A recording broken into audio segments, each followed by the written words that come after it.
दोस्तों आज हम आपको बुखार के मुतल्लक मालूमात फराहम करेंगे। आप अपने बुखार का इलाज खुद अपने घर में रहकर कर सकते हैं। हम आपको मिजाज के मुताबिक उसका इलाज बताते हैं। आइए इस वीडियो में देखिए, और अगर आपको वीडियो अच्छी लगे तो इसको शेयर भी करें, सब्सक्राइब भी करें और लाइक भी करें। शुक्रिया। नाजरीन, आज मैं आपको बुखार उदासी से भी है, बुखार चोट से भी है, बुखार तरी की रतूबत की ज़्यादती से है, खुश्की की ज़्यादती से है, गर्मी की ज़्यादती से है, बुखार खौफ से है, डर से है। अब तमाम किस्म के जो बुखार हैं उनका एक ही इलाज जो है यह कानून तिब के खिलाफ है।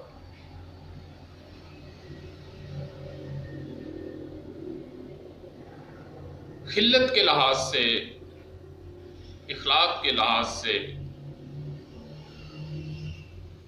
बुखार जो है वो 3 किस्म का है।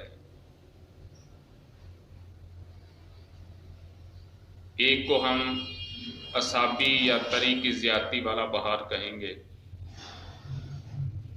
एक को हम उज़लाती या खुश्की की ज़्यादती वाला बुखार कहेंगे,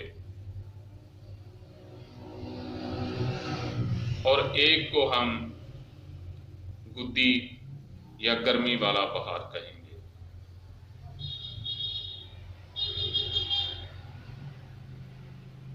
अब तीनों का एक ही इलाज नहीं है।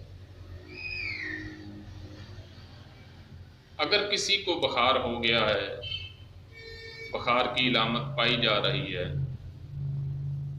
तो उसका सर जो है वो गर्म है और बाकी जिस्म जो है वो नॉर्मल है, तो उसको आप लौंग और दालचीनी का कहवा दें, इंशाल्लाह फौरन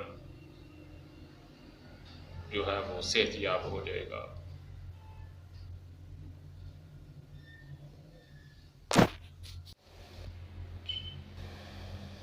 जब रतूबत के गलबा की वजह से बुखार हो जाए तो रतूबत को हजम करने के लिए खुश्की की ज़रूरत होती है। तो आप उसके जिस्म में खुश्की पैदा करनी शुरू कर दें तो वो बुखार की अलामत जो है वो खुद बहुत ख़त्म हो जाएगी। फौरी तौर पर आप ऐसा कर सकते हैं। अगर फिर भी बुखार जो है वो दुरुस्त ना हो तो ज़रूर किसी क्वालिफाइड तजर्बाकार हकीम से रब्ता करें, और हमेशा तिब यूनानी व इस्लामी, तिब पाकिस्तानी तरीका इलाज अपनाएं। कुदरती जड़ी बूटियों से इलाज करें, केमिकल से बचें, इंशाल्लाह शिफा होगी। अब इसके अलावा जो खुश्की और गर्मी से बुखार हैं उसकी गुफ्तगू इंशाल्लाह हम बाद में करेंगे। वमा अलैना इल्लल बलाग। जी दोस्तों, अगर आपको हमारी वीडियो अच्छी लगे तो इसको सब्सक्राइब भी करें, शेयर भी करें और लाइक भी करें। और हम इंशाल्लाह कानून तिब के मुताबिक आपको इलाज मुआलजे की इंफॉर्मेशन देते रहेंगे। अल्लाह हाफ़िज़।